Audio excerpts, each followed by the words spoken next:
Hello friends, welcome back to our channel. Haryana जी की series की नेक्स्ट क्लास में आपका स्वागत है। आज का हमारा जो टॉपिक रहने वाला है वो है हरियाणा की जलवायु। जलवायु से रिलेटेड जो भी डिटेल्स हैं वो मैं आपको बताऊंगा। हरियाणा की जलवायु के बारे में डिटेल में हम डिस्कस करेंगे इस लेक्चर के अंदर या इस वीडियो के अंदर, और एक एक कंसेप्ट आपका जो है क्लियर करवाऊँगा, ताकि जलवायु से रिलेटेड कोई भी क्वेश्चंस अगर आता है किसी भी कम्पिटिटिव एग्ज़ाम में तो आपको जो है डेफिनेटली उसका आंसर पता होना चाहिए और ईज़िली से आप उसका आंसर दे पाएँ। तो अगर हम जलवायु की बात करते हैं, सबसे पहले हमें जलवायु का पता होना चाहिए कि जलवायु होती क्या है। तो अगर हम बात करें जलवायु की, तो जलवायु बेसिकली किसी भी एक पर्टिकुलर स्थान का जो लंबे समय तक का मौसम होता है उसकी औसत दशाओं को हम जलवायु कहते हैं। वो पर्टिकुलर स्थान कोई स्टेट हो सकता है, कोई कंट्री हो सकता है, कोई कॉन्टिनेंटल हो सकता है, वट ये कोई भी पर्टिकुलर स्थान हो, वहाँ पर एक लंबे समय तक मौसम का मिजाज कैसा रहता है, तो उसका अगर हम एवरेज निकालें उसको हम कहेंगे जलवायु। उसके बाद बात आती है मौसम की। मौसम क्या होता है फिर? मौसम अगर जलवायु के किसी एक या दो घटक में अगर परिवर्तन हो जाता है, चेंज हो जाता है, तो उसको हम कहेंगे मौसम कहेंगे। जैसे कि आप सभी को पता है, आम तौर पर हम जनरल लैंग्वेज में कहते हैं कि आज मौसम गर्म है, आज मौसम सुहावना है, या कल मौसम गर्म था। तो वो एक पर्टिकुलर इंस्टेंट ऑफ टाइम या एक शॉर्ट पीरियड ऑफ टाइम के लिए अगर कोई चेंजेज आता है जलवायु में, तो उसको हम क्या कहते हैं? उसको हम मौसम कहते हैं।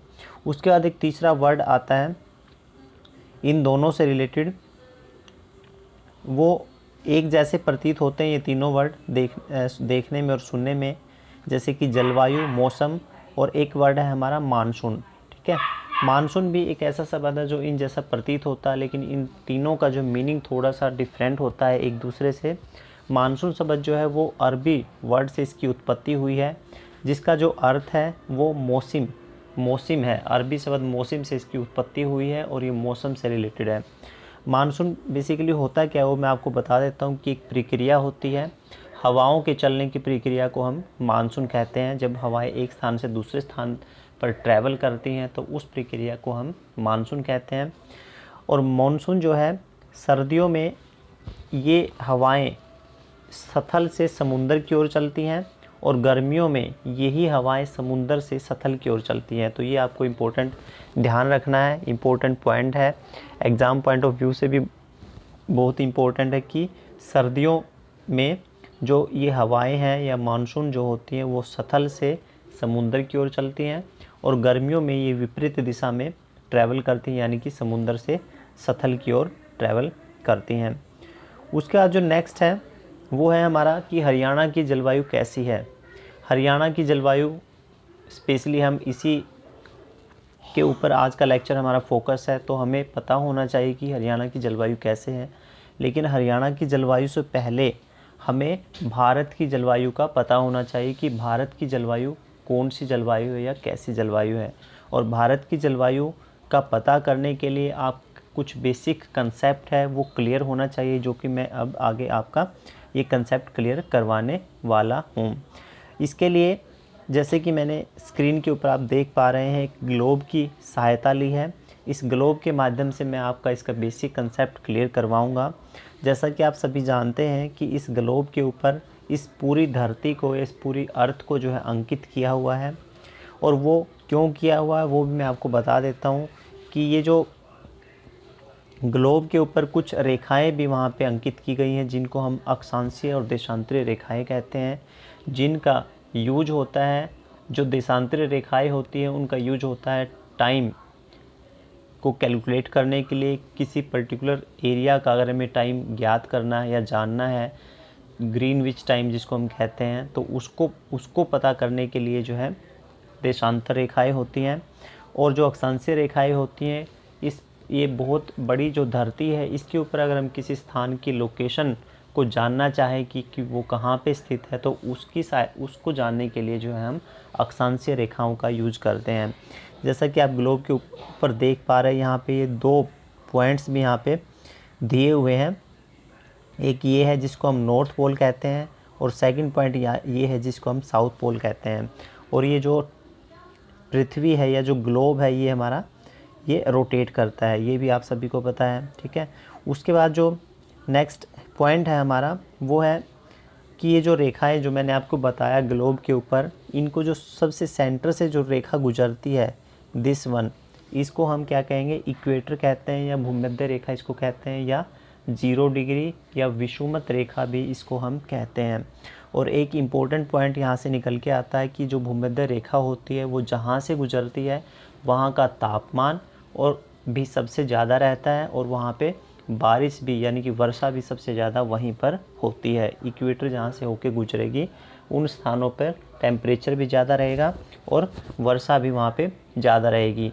तो इस वजह से वहाँ की जो जलवायु है उसके ऊपर भी इसका जो है अफेक्ट पड़ेगा। उसके बाद अगर हम 23.5 डिग्री नॉर्थ की तरफ जाएं यहाँ पे, तो ये जो रेखा है ये वाली, इसको हम कहते हैं कर्क रेखा कहते हैं, या ट्रॉपिक ऑफ कैंसर इसको हम कहते हैं। ऐसे ही अगर 23.5 डिग्री हम साउथ की तरफ आते हैं तो ये जो रेखा है इसको हम मकर रेखा कहते हैं हिंदी में, और इंग्लिश में इसको हम ट्रॉपिक ऑफ कैप्रिकॉर्न कहते हैं, ठीक है। ऐसे ही अगर हम ऊपर की तरफ जाते हैं नॉर्थ की तरफ, तो 66.5 डिग्री पर जो रेखा है हमारी ये, इसको हम आर्कटिक सर्कल या आर्कटिक रेखा कहेंगे। और 66.5 डिग्री साउथ की तरफ अगर आएंगे हम तो इसको हम अंटार्कटिक सर्कल कहेंगे या अंटार्कटिक रेखा कहते हैं। इनका यूज़ क्या है वो मैं आपको जो है अभी बताने वाला हूँ धीरे धीरे करके। उसका जो है ऊपर की तरफ और अगर हम जाएंगे 90 डिग्री पे तो वहाँ पे नॉर्थ और साउथ पोल आ जाते हैं हमारे, ठीक है। अब जो मेन बात जो हमें करनी थी उसके बारे में हम बात करते हैं कि ये जो एरिया है 23.5 डिग्री नॉर्थ से 23.5 डिग्री साउथ वाला एरिया, ये एरिया जो है, ठीक है, इसको हम क्या कहते हैं, ट्रॉपिक, यानी कि इसको हम कटिबंध कहते हैं, कटिबंध। और इसका जो नाम है ये है उष्ण कटिबंध, ठीक है, उष्ण कटिबंध एरिया है ये। जो 23.5 नॉर्थ से 23.5 साउथ की तरफ अगर हम देखें तो ये जो बीच का एरिया है ये उष्ण कटिबंध हमारा कहलाता है, ठीक है। उसके बाद अगर हम बात करें 23.5 से 66.5 नॉर्थ की तरफ, और ऐसे ही 23.5 से 66.5 साउथ वाला जो एरिया है ये एरिया, ठीक है, इसको हम कहते हैं शीतोष्ण कटिबंध, इसको हम क्या कहते हैं, शीतोष्ण कटिबंध, ठीक है। उसके बाद जो बचा हुआ हिस्सा है ऊपर की तरफ भी और नीचे की तरफ भी, इसको हम क्या कहेंगे, शीत कटिबंध इसको हम कहते हैं। तो इस तरह से कटिबंधीय आधार पर जो है इस पूरी पृथ्वी को 3 भागों में बांटा गया है। सबसे पहले है उष्ण कटिबंध, उसके बाद है शीतोष्ण कटिबंध, और उसके बाद है हमारा शीत कटिबंध। तो ये जो कटिबंध है यही कटिबंध के आधार पर जो है किसी भी एरिया की जो है जलवायु हमारी निर्धारित की जाती है। तो अब हम इंडिया की लोकेशंस मैप के ऊपर देखेंगे कि इंडिया इन कटिबंधों में से किस कटिबंध के अंदर जो है वो लाई करता है, किस कटिबंध पे वो रहता है। तो ये जो पूरा ग्लोब का व्यू है इसमें आप इंडिया को देख पा रहे हैं, ये इंडिया है हमारा। और ये जो रेखा है ये कर्क रेखा है जो कि इंडिया के मध्य से होकर गुजरती है। ये जो कर्क रेखा है ये इंडिया के 8 राज्यों से होकर गुजरती है। और ये जो एरिया है ये वाला एरिया अगर हम कहें तो ये है उष्ण कटिबंध, जैसा कि मैंने आपको बताया था कि 23.5 डिग्री नॉर्थ से 23.5 डिग्री साउथ की तरफ का जो एरिया है इसको हम उष्ण कटिबंध कहते हैं। तो भारत का जो अधिकांश क्षेत्र है यानी कि अधिकांश जो एरिया है भारत का वो कौन से कटिबंध में पड़ता है, उष्ण कटिबंध में। तो जिसकी वजह से भारत की जलवायु कौन सी जलवायु है, उष्ण कटिबंधीय जलवायु है। भारत की जलवायु होगी उष्ण कटिबंधीय जलवायु। तो ऐसी जलवायु जिसमें मौसम बहुत गर्म रहता है और आर्द्र रहता है तो उसको हम क्या कहते हैं, उष्ण कटिबंधीय जलवायु कहते हैं। तो इस तरह से अगर भारत की जलवायु उष्ण कटिबंधीय है तो हरियाणा की जलवायु भी कौन सी हुई, उष्ण कटिबंधीय जलवायु हुई। लेकिन हरियाणा की जो समुद्र से या महासागर से थोड़ी दूरी ज़्यादा होने के कारण हरियाणा की जो जलवायु को हम क्या कहते हैं, उपोष्ण कटिबंधीय मानसूनी जलवायु इसको हम कहते हैं। हरियाणा की जलवायु कौन सी है, उपोष्ण कटिबंधीय मानसूनी जलवायु इसको हम कहते हैं, ठीक है। इसके बाद जो है नेक्स्ट पॉइंट है कि प्रदेश में हमारा जो हरियाणा है इसमें शुष्क, अर्ध शुष्क तथा उप आर्द्र उष्ण कटिबंधीय जलवायु दक्षिण से उत्तर की ओर पाई जाती है। यानी कि अगर दक्षिण हरियाणा की अगर बात करते हैं वहाँ पे शुष्क और अर्ध शुष्क जलवायु मिलती है, और उत्तर की तरफ अगर हम जाते हैं तो उप आर्द्र उष्ण कटिबंधीय जलवायु मिलती है। इसका रीज़न क्या है कि अगर दक्षिण की तरफ हम बात करें तो यानी कि दक्षिण पश्चिम की तरफ बात अगर हम करते हैं पश्चिम की तरफ, तो वहाँ पे हमारा राजस्थान की सीमा लगने की वजह से वहाँ के जो थार मरुस्थल है वहाँ की जलवायु जो मरुस्थलीय जलवायु है, और उस मरुस्थलीय जलवायु की वजह से ये जो दक्षिण पश्चिमी जो हिस्सा है हरियाणा का, वहाँ की जलवायु हमारी अर्ध शुष्क जलवायु कहलाती है। और अगर उत्तर की हम बात करें तो वहाँ की जलवायु उप आर्द्र उष्ण कटिबंधीय जलवायु कहलाती है। ठीक है। इसके बाद जो है भारत में हरियाणा में दो तरह की जो है मानसून टोटल भारत में आती है। एक दक्षिण पश्चिम मानसून होती है और एक उत्तर पूर्वी मानसून होती है भारत के अंदर। वही हरियाणा के अंदर जो है दक्षिण पश्चिमी मानसून और उत्तर पश्चिमी विक्षोभ क्या होता है, हमारा चक्रवात जिसको हम कहते हैं, ये जो है जलवायु को निर्धारित करते हैं, यानी इनके ऊपर जो है जलवायु हमारी डिपेंड करती है। ठीक है। उसका जो नेक्स्ट पॉइंट है वो है कि ये जो जलवायु होती है इसको जो फैक्टर्स अफेक्ट करते हैं या कौन कौन से कारक है जो इसको निर्धारित करते हैं उसके बारे में मैं आपको बता देता हूँ। सबसे पहले होता है टेम्परेचर, उसके बाद है वायुदाब।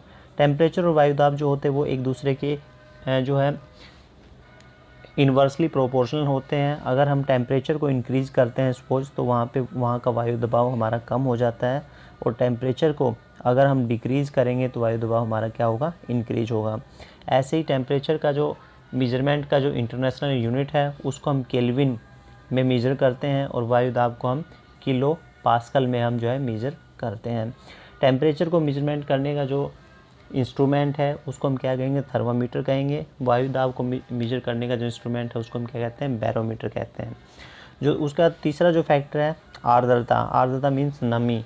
आर्द्रता जहाँ पे ज़्यादा होगी वहाँ की जलवायु आर्द्र कहलाएगी, जहाँ पे आर्द्रता कम होगी वहाँ की जलवायु शुष्क आर्द्र कहलाएगी।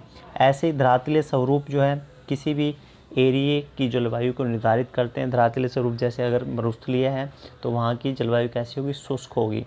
अगर पहाड़ी इलाका है तो वहाँ पे वर्षा के चांसेस ज़्यादा होंगे, जिससे कि जलवायु हमारी आर्द्र वहाँ पे होगी। ठीक है। उसका जो नेक्स्ट पॉइंट्स हैं जो कि जलवायु को निर्धारित करते हैं, जलवायु को कंट्रोल करते हैं, वो है वर्षा। वर्षा कम या ज़्यादा होने से जलवायु के ऊपर इफेक्ट होता है। समुद्र तल से दूरी। ठीक है। उसके बाद मानवीय क्रियाएं, जैसी मानवीय क्रियाओं से अगर पोल्यूशन ज़्यादा होता है तो ग्लोबल वार्मिंग ज़्यादा होगी। ग्लोबल वार्मिंग ज़्यादा होगी तो बारिश कम होगी, और बारिश कम होने की वजह से हमारी जलवायु कैसी रहेगी, शुष्क जलवायु रहेगी। उसका ताप कटिबंधीय स्थिति जो कि हम ऑलरेडी डिस्कस कर चुके हैं। ठीक है।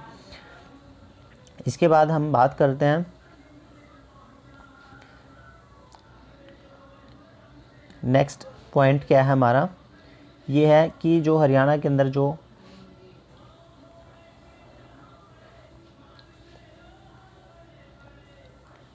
वर्षा, हरियाणा में जो वर्षा होती है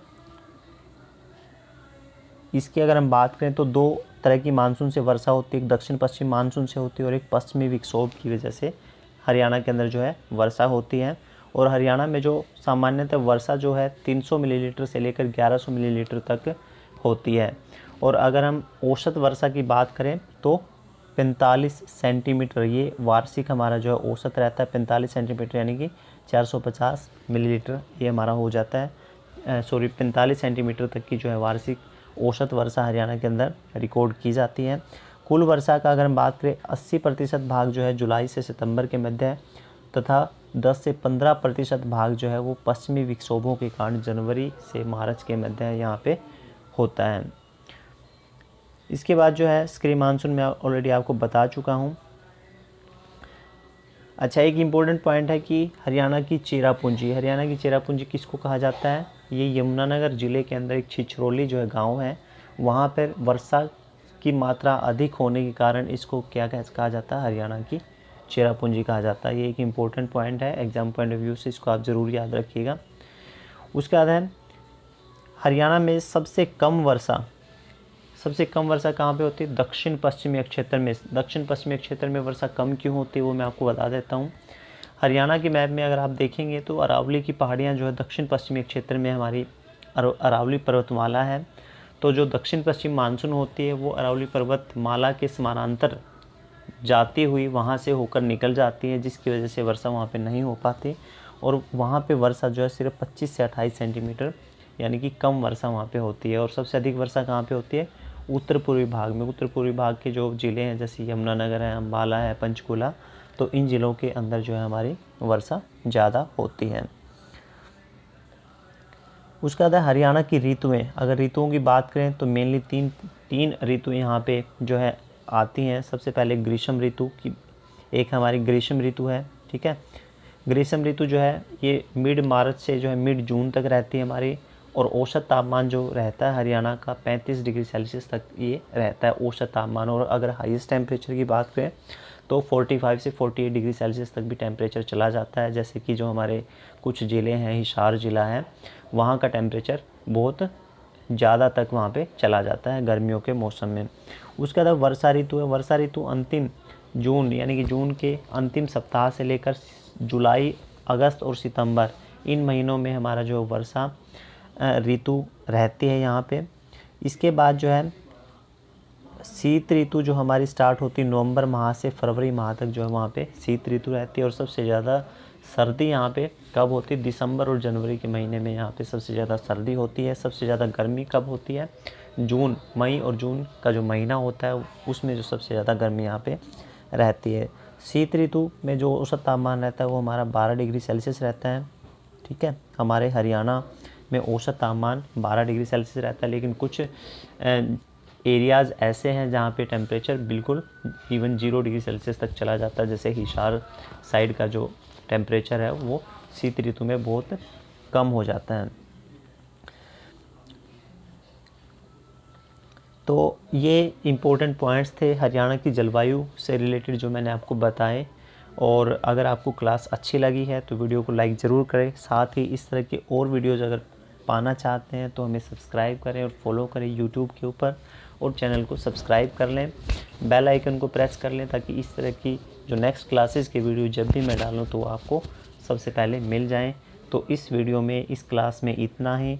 नई क्लास और नई वीडियो के साथ फिर मिलेंगे, तब तक के लिए bye bye. Thanks for watching. आपका दिन शुभ हो।